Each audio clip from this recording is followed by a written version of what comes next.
So, yung mga paps, papalit tayo ng peanut bulb ngayon. So, yung gagamitin ko niyan is LED na. Ito. Yan, iba-iba ang kulay niya mga paps. So, gusto ko gawing LED na kasi napundi yung segunda ko sa tercera. Kaya gusto ko na siyang palitan. Ito yung halogen yung stock niya.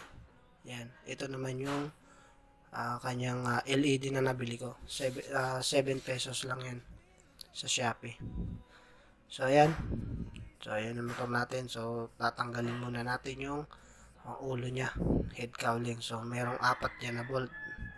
So, lagyan ko muna ng sapin para hindi magasgas yung tapaludo natin saka yung headlight. So, ayan.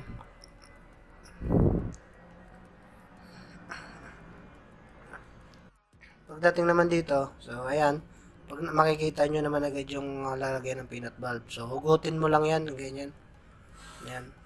Pati yung peanut bulb niya, pwede mo rin hugutin yan.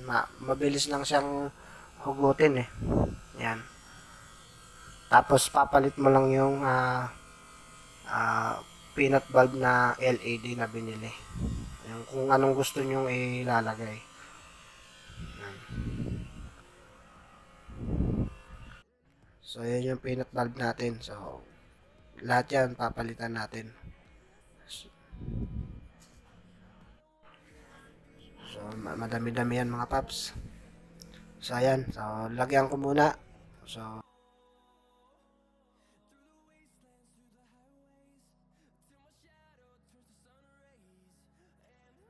yan yung diferensya niya. Halos magkamukha lang sila.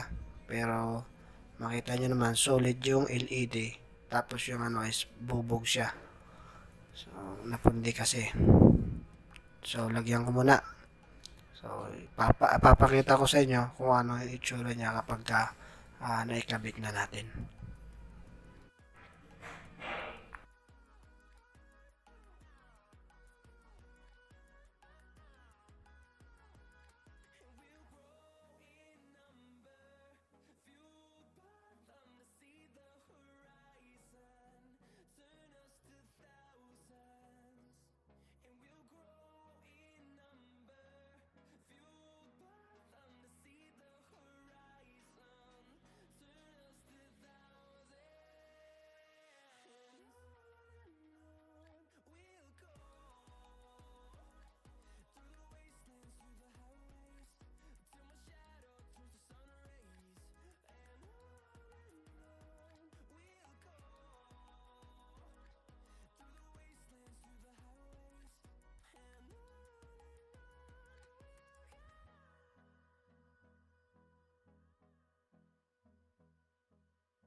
So ayan mga paps, nakabit ko na lahat. So inon ko na. Ayan. Yan yung kulay niya. Ang napili ko ice blue dun sa speedometer panel saka sa fuel gauge. Tapos red naman dun sa mga transmission niya, yung 1, 2, 3, 4. Yan, kulay red siya. Tapos green dun sa neutral. Yan, green yung neutral natin. Siyempre orange dun sa check engine. So yun yung napalit ko. So ang hindi ko lang napalitan dyan mga paps, yung sa signal light. Kasi pag tinorn on mo yun sa signal light, tapos naka LED na siya, yung panel gauge niya na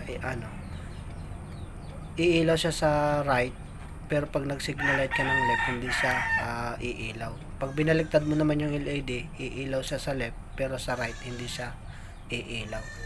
So kaya binalik ko siya sa halogen. So ngayon subukan na naman natin sa gabi. So ayan, yung paggabi sobrang liwanag. Ayan. So sa neutral lang naman maliwanag, pero pagka naka primera ka na, nawawala naman. Kulay red siya. Ang ganda yung tingnan sa gabi. Oops. Ayan. Kulay red kasi yung primera hanggang kwarta. Tapos kulay light blue naman sa high beam. Ayan. Pag naka high beam ka, light blue. So hindi naman siya nakakasilaw. So goods na goods mga paps. So kung bibili kayo sa Shopee, 7 lang siya, 7 pesos lang. Goods na goods na. So ulitin mga paps,